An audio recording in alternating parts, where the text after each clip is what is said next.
Greetings everyone and fellow readers. This is Rambling Collector here, back with another book review for all of you today. And yes, this will be another indie work. Like I've mentioned before, I am trying to finish the 2 stacks of indie works that I have acquired. It is a task, but one I'm going into with gusto. But this one in particular, we will be talking about The Fatal Tape by Holly Thomas. As a matter of fact, this book was actually written by a husband and wife duo, which really surprised me when I found that out, but more importantly, the premise of this one. It's a murder mystery, but not involving the police or a private investigator. This one involves firefighters investigating murders with arson. Needless to say, I was blown away and captivated by this book and finished it within at least 3 to 4 days because I just could not put it down. Let's talk about it.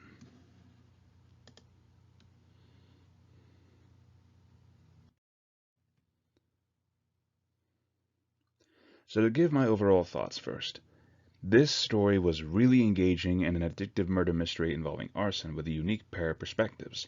On one hand, you're the fire chief investigator trying to solve the case whilst dealing with a stalker.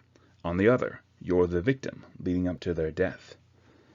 And I gotta say, there were some very disturbing moments in this book, which involved some of the point of views of the stalkers themselves, as well as the description of the burned corpses. Which, I get it, burned bodies is never a fun thing, but the descriptive detail of their flesh sloughing off as like this black slush definitely painted some vivid pictures in my brain. But overall, I gotta say, this book was engaging from start to finish, especially with the 2 different perspectives. I will admit, it confused me at first, trying to piece together where this whole story was going. But once I figured that out and got to the major twist at the end, figuring out who exactly was responsible for the house fire that killed 2 people, I was shocked, blown away, but not altogether surprised. I will say the biggest issue, though, was with Jessica Quinn, the fire chief investigator. See, the timeline of this story takes place between 1991, involving Allison Jordan, one of the major victims who dies here, as well as Fire Chief Jessica Quinn. So it bounces between the year 1991 to 1992, which does paint a unique picture of that time period as far as I'm aware, because Jessica Quinn, the fire chief in charge, after the new year has just started, has to deal with a double arson murder.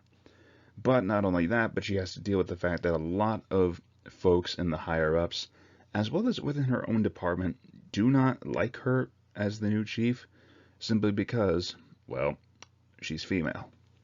Which, of course, is back in the 90s, so we all know that that was going to be some common behavior.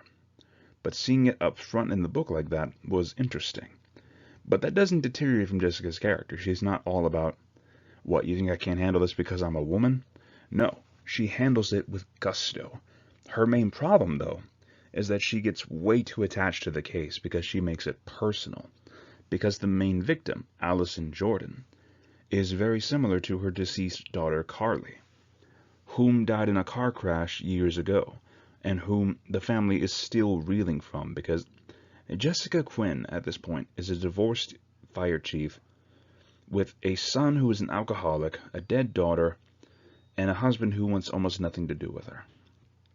The problem is, she got so stuck into her work that she wound up doing work over family, which is not a good quality to have if you want to have a healthy relationship with family at home as well as in love life. Healthy behavior, and this book goes out of the way to show that, especially with how she gets so attached to the case, viewing it as if she's investigating Carly's death rather than, well, Allison Jordan's.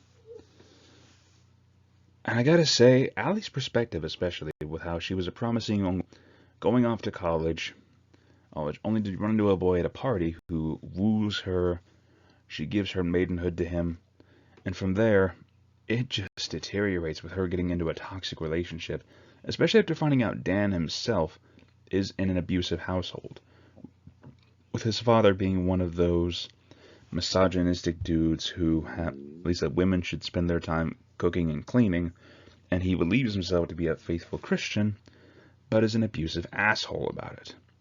In fact, he actually shows pride when his son Dan buys a pistol, calling him a true blue American, when Dan's main goal with this gun is to shoot his own father.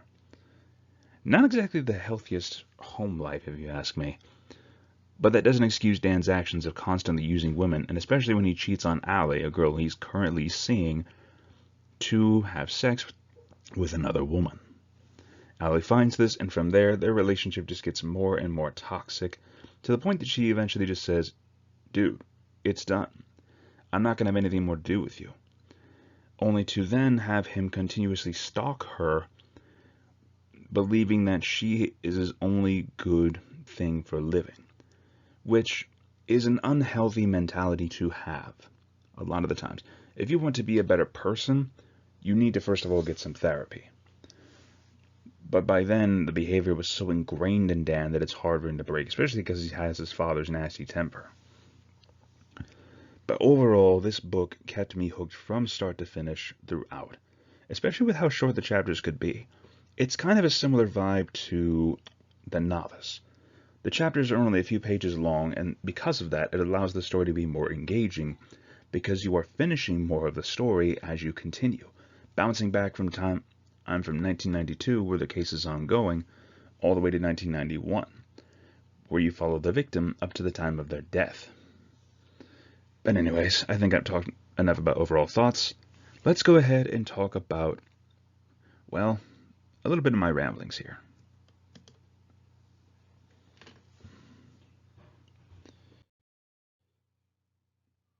So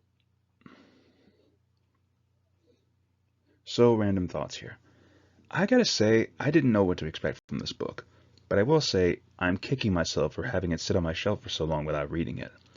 I actually picked this up in a scarefest at Lexington, got it signed by one of the authors, and it sat on my shelf collecting dust. Once again, I am kicking myself for having not read this one sooner, especially because it has a unique perspective of having firefighters involved in the murder mystery, which we really don't see much about, at least not that I'm aware of. And it was interesting to kind of get that interdepartment drama along with showing the murder mysteries, overcoming grief, dealing with stalkers, romance, things like that, coming of age. This book was the whole package, all rolled in one. And it still amazes me that it was a husband and wife duo who wrote this book together.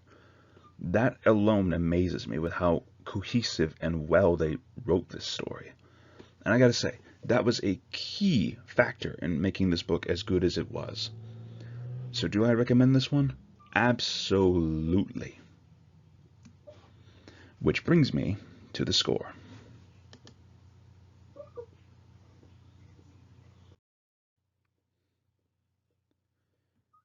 So my overall score for this, a solid 9 out of 10. It wasn't bad. I don't really have any gripes with this story. Other than that, I want more. It's listed on Amazon as being part of a series, apparently, but it's only the first book of that. So I'll have to wait and see if the author does more with this character. Because Jessica Quinn and her story is fascinating, and I want to know more. I want more of this character. It reminds me a lot of the Dresden Files series from Jim Butcher, with a fun character that has their own set of ghosts or skeletons in their closet that they need to overcome. So do I recommend Middle Tape? Absolutely, especially if you're a fan of murder mysteries, or if you want to see firefighters in action. Definitely would recommend. And if you guys want to see some of the other books that I've covered in the past, feel free to check out my Book Rambles playlist, which will pop up here. Or if you want to see some of the other indie authors that I've covered, I will leave a link to that playlist as well up above. It might have already covered my face, I don't know. But regardless, you guys, I want to tell you all again, thank you so much for listening to this crazy man's ramblings. It really means a lot to me that you have stuck around this long.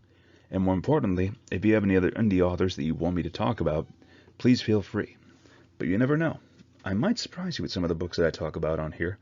Though I do realize I need to get back into the manga game at some point, because I know some of y'all are wondering, when's he going to do manga again? When's he going to talk about comics?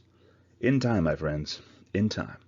I ask you to please just be patient with me on this. More importantly, thank you once again for listening. If you like this video, feel free to leave a like, comment your thoughts down below, or subscribe if you're interested for more of this future content. Once again, thank you so much for listening. This is Rambling Collector, signing off for now. Have a great day, fellow readers.